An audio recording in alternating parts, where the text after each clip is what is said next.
And then that meeting ran.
This morning will be Winston-Salem Police Department and Winston-Salem Fire Department. If you have questions, please ask during the time that's prompted. Presenters may not be available due to scheduling conflicts after the presentations. And we'll start with Winston-Salem Police Department.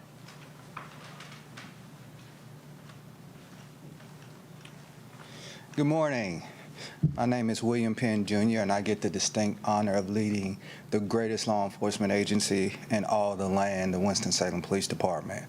I'd like to take this moment to thank the women and men of the Winston-Salem Police Department for the work they do on a day-to-day basis to keep this community safe.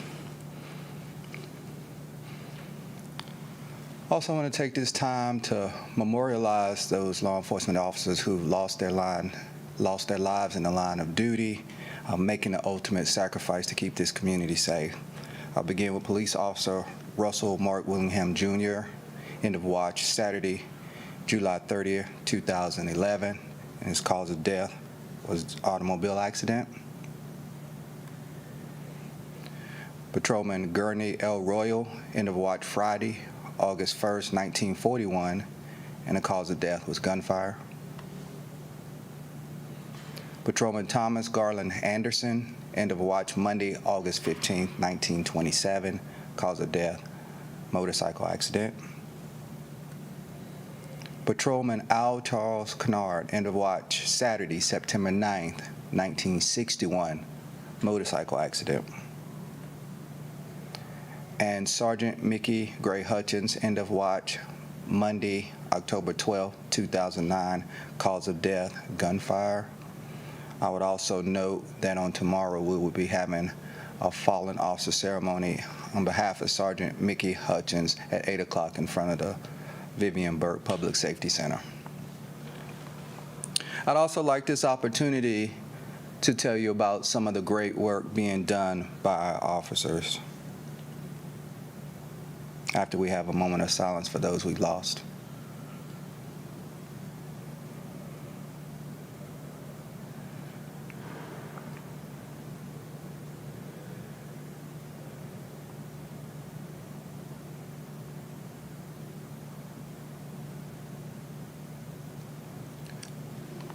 Thank you.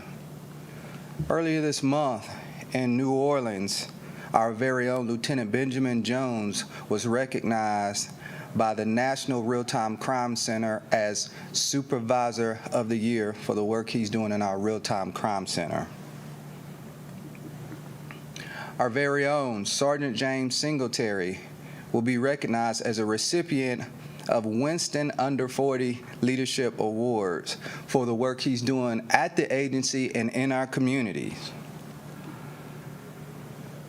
Our very own Sergeant Victoria Arndt has received special recognition for her dedication to supporting the North Carolina Torch Run and for Special Olympics. And our very own Corporal Reynolds was recognized as 2023 North Carolina Gang Investigator of the Year. So we are so proud of our employees who work so hard, again, in keeping this community safe and some of their work they do outside of work. At this time, I'd like to bring up Lieutenant Allen, who will talk to us about Domestic Violence Awareness Month.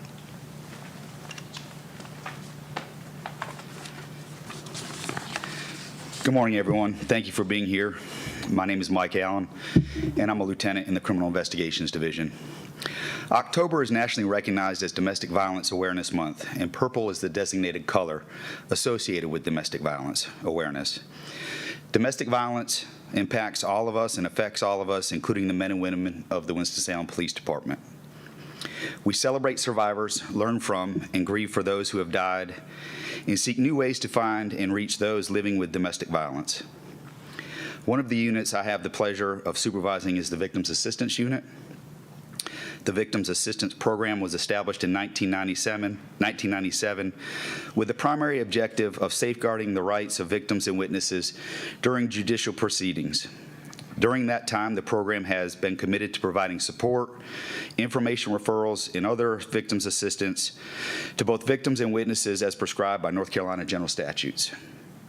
The Winston-Salem Police Department's Victims Assistance Unit reads police reports daily and identifies those individuals who are victims of certain crimes. To further provide awareness to the issues of domestic violence, all police vehicles this month will display a purple ribbon magnet on the side of their patrol cars throughout the month of October. You may also see sworn and professional employees wearing purple lapel pins or ribbons as a way to show support and awareness throughout this month as well. Throughout the police department and district offices, the silent witnesses will be on display to honor those victims who have died as a result of domestic violence. Also, the lights on the following city bridges and structures will display a purple light at night to support domestic violence awareness during the month of October. Those locations are the Arch over 52 at Research Parkway, the Green Street pedestrian bridge over Salem Parkway, and the Liberty Street Strollway Bridge over Salem Parkway. Additionally, I would like to thank the City of Winston-Salem Marketing Unit for the newly designed graphics on the Winston-Salem Police Department's domestic violence vehicle and banners that will be on display over the pedestrian footbridge over University Parkway at 14th Street. At this time, I would like to introduce Sergeant Allison Marion, the unit supervisor over the Victims Assistance Unit. Good morning. My name's Allison Marion. I am the sergeant of the Winston-Salem Police Department's newly structured Victims Assistance Unit. Our unit consists of Corporal Jasmine Stevens and two civilian victim assistance coordinators, John Glatter and Janae Miller, whose function is to connect victims of crime with community resources geared to meet the needs of the individual. The first part of our mission is to ensure quality outreach, education, and services to our citizens by engaging in various domestic violence awareness events scheduled throughout the month of October. We had an information table at the Carolina Classic Fair and participated in Family Services Unity Day, which was held on October 6th. This evening at 5:30, we will be at the Candlelight Vigil hosted by Eliza's Helping Hands. The other prong of our mission is to provide our officers with the most current training on identifying high-risk victims, laws governing domestic violence, and victims' rights. We're excited to be a part of the restructuring of this unit, and we look forward to strengthening our relationships with community resources and those we serve to protect. Thank you. The next person is Officer Costner with Crime Reduction Unit. He's going to talk to you about Wheel Lock program.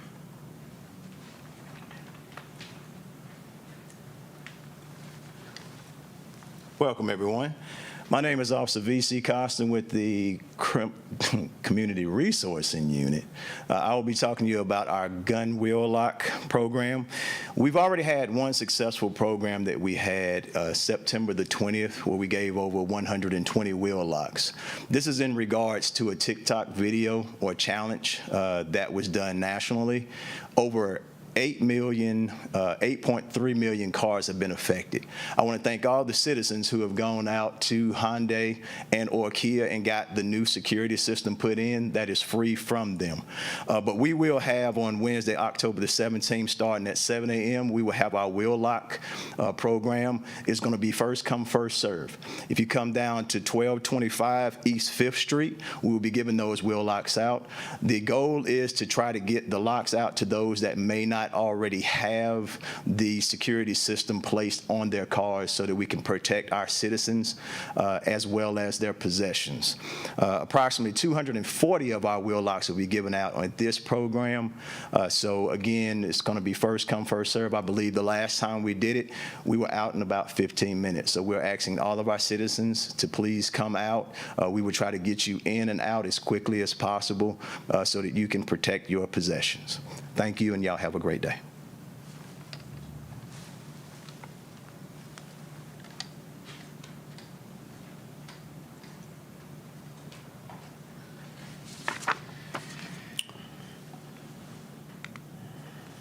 Good morning. I welcome you as well. I'm Trey Mayo. I'm the fire chief for the city of Winston-Salem.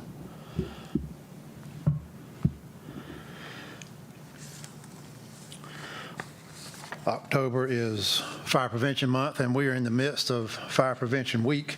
Fire Prevention Week falls during the week that contains October 9th, which is the anniversary of the Great Chicago Fire that occurred in 1871. For the historians among us, sorry, thought I could do it without these. For the historians among us, the Great Chicago Fire was not America's greatest loss of life fire. That distinction goes to the Peshtigo forest fire that occurred one day before the Great Chicago Fire on October 8th. In 1871. It burned 1.2 million acres in northeast Wisconsin and on Michigan's Upper Peninsula. That fire, the Peshtigo fire, was estimated to have killed as many as 2,500 Americans, which is 8 times more than were killed in the Great Chicago Fire.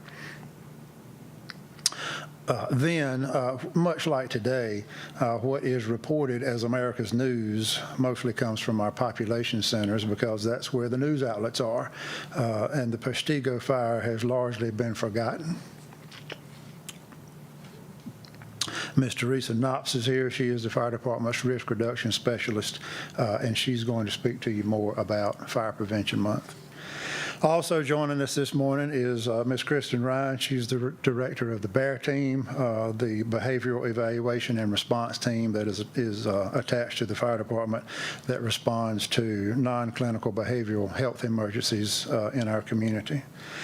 The fire department has 6 line of duty deaths to remember since our last news conference. On July 14th, 1915, firefighter David Kaiser was conducting salvage and overhaul operations following a fire at Miller's Tailor Shop in the Paramount Theater building. Firefighter Kaiser was electrocuted after coming into contact with an exposed wire. Also, on July 14th, 5 years later in 1920, 27-year-old firefighter David Rivas was assigned to Engine 1. That was a horse-drawn steamer. They were responding to a pull box activation at the Old City Hospital on Brookstown Avenue. The steamer was southbound on Liberty Street between 5th and 6th Streets at about 11:45 p.m. A street cleaner had just cleaned the intersection, and due to his speed and the slippery road surface, Old Henry, the horse pulling the steamer, was unable to make the turn from Liberty Street onto West 5th Street. The steamer spun completely around, throwing off the complement of firefighters before it and Old Henry crashed into a storefront. Firefighter Rivas died from internal injuries, and Old Henry had to be put down due to a broken leg. Fire Chief Arnold Bullard died of a heart attack on July 16, 1980, after collapsing at the city's Public Safety Center. CPR was immediately initiated, but was ultimately unsuccessful. He had been chief for 2 years. Central Fire Station on North Marshall Street is now named in Chief Bullard's honor. On September 15th, 1938, Fire Chief William Hobson died of a heart attack while on duty at Fire Station 2, which was at that time located on South Liberty Street. He had been the fire chief for 6 years. Fire Engineer James Bashirs was a 27-year veteran of the Winston-Salem Fire Department and was on duty at Fire Station 10 on September 28, 1986. Bashirs had spent much of the day conducting fire pump testing and died on duty later in the day from an apparent cardiac event. Assistant Chief John Goforth collapsed and died of a heart attack on October 29, 1956. He was acting as the incident commander at an apartment fire when fire crews found him collapsed outside the building. Chief Goforth died on the way to the hospital. If you will, please join me in silence to remember these 6 fallen heroes.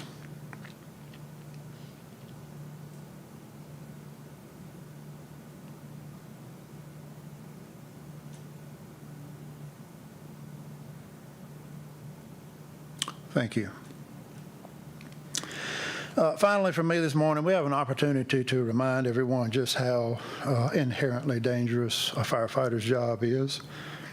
Firefighting is consistently listed as one of America's most dangerous and injury-prone occupations. And unfortunately, for reasons that are largely not their fault, the news media and Hollywood both do a poor job of communicating this to the public. You know, that is what firefighters really do. The media often cannot arrive on time or in quickly enough at an emergency and can't get close enough to see what's happening. And the nature of a firefighter's work does not make for good TV. What you see on Chicago Fire is not what really happens in the real world. If they showed the viewers what really happened at a fire, all you would see was smoke and darkness. So trust me, what you see on Chicago Fire is not true to life. But I'm going to show you a video this morning that is true to life. You're going to see a brick wall collapse on 2 firefighters who were conducting overhaul operations at a building fire last week.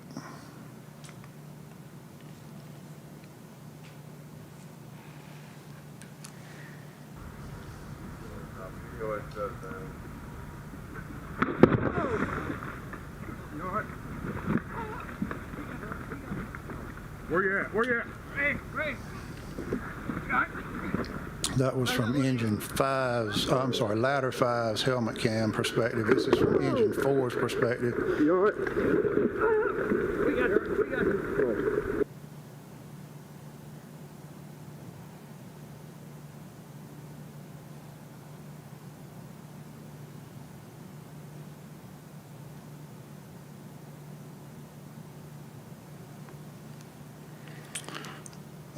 We got away with that one. If those firefighters had been facing the other direction, if that wall had fallen 5 seconds earlier, we very likely would have 2 paralyzed firefighters, if not worse. The unfortunate fact is that structural collapses due to fire are going to happen with increasing frequency as we continue to build with engineered lightweight construction. Lawmakers choose not to adopt residential fire sprinkler legislation, and we fill our homes with synthetic furnishings that began their lives in an oil well. So as a result of that, I would this is an opportunity for me to ask the public, when you see fire trucks, police cars, and ambulances going up and down the road, think less about the interruption to your travel.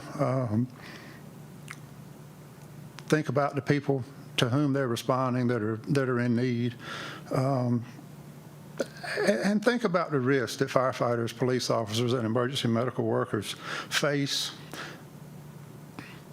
by choice. They choose every day to go out and face risks so that those of us here living, working, and playing in Winston-Salem have a safe place to do those activities. So thank you for that consideration, and I'll have Ms. Knox come up next.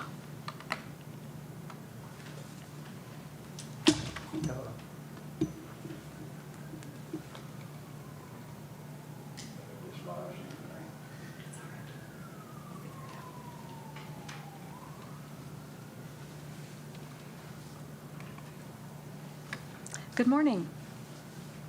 It's Fire Prevention Week, and this year's theme is Pay Attention to Fire Prevention. Cooking is such a routine activity that it is easy to forget the high temperatures involved that can easily start a fire. During 2017 to 2021, cooking was the leading cause of reported home fires and home fire injuries, and the second leading cause of home fire deaths. Range tops or cooktops were involved in 53% of the reported home cooking fires, 88% of cooking fire deaths, and 74% of cooking fire injuries. A common scenario was combustible materials left by or too close to hot cooking equipment. Your cooktop is not an extension of your countertop. It is not a place to put your groceries when you come in the house, to leave your pizza boxes, to drop your purse. All of these things could easily lead to a fire. With unattended cooking being the leading cause of cooking fires and cooking fire casualties, it is not surprising that more than 1/4 of the fatalities were involved in the ignition, but were not in the area of origin. Let me repeat that. More than 1/4 of the fatalities were involved in the ignition, but were not in the area of origin. These were likely cooks who left the kitchen. And more than 1/4 of the people killed by cooking fires were asleep when they were fatally injured. Cooking while overtired or under the influence is dangerous. 66% of home cooking fires began with the ignition of cooking materials, including food, fat, and grease. The frequency and increased risk of oil and grease fires indicate an increased need for consumer awareness on how to deal with these fires. Flames from a small oil or grease fire can be smothered by sliding a lid over the pan and turning off the burner. The pan should be kept covered until it is completely cool. There's nothing like outdoor grilling, but a grill placed too close to anything that can burn is a fire hazard. The grill should be placed well away from the home, deck railings, and out from under the eaves and overhanging branches. Keep children and pets at least 3 feet away from the grill area, and never leave your grill unattended. Winston-Salem Fire Department has a program called After the Fire. So if there has been a fire in your neighborhood, you will see crews on a Saturday morning going door to door, sharing fire safety tips, and making certain that everyone has working smoke alarms. This photo was taken at 2:30 on October 7th, 2023 at the Carolina Classic Fair. It is never okay to leave a child alone in or around a vehicle for any reason. Even in cooler temperatures, as on this day, your vehicle can heat up to dangerous temperatures very quickly.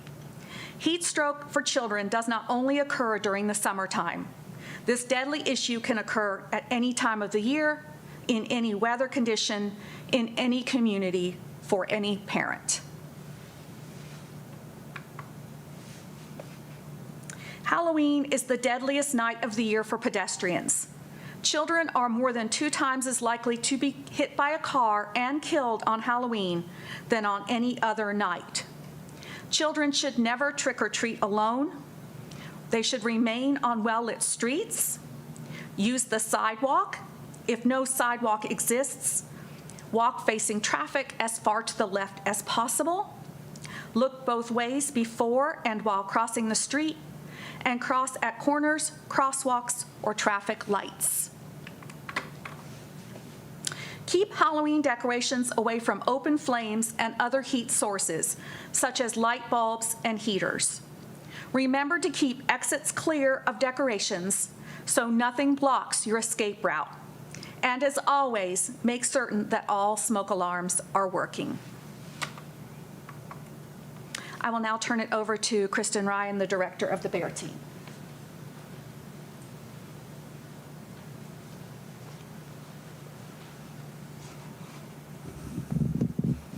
Good morning.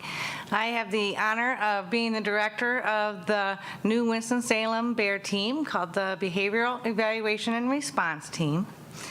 And I'm here today, I have to learn the clicker, to kind of make you aware of our progress. We are a new program that started in May. And our goal with our program is to provide alternative response for mental health, domestic violence, and substance use calls to give the alternative instead of always having law enforcement be the first responder for that.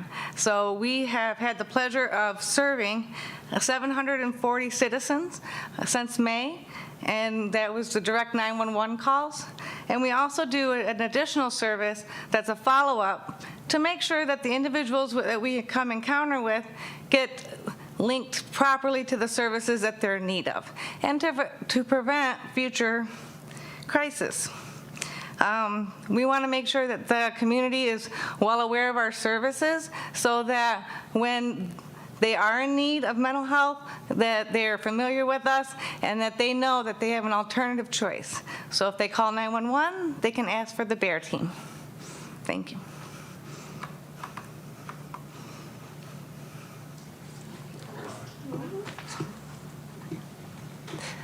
That's the conclusion of our press conference today, so thank you all for coming.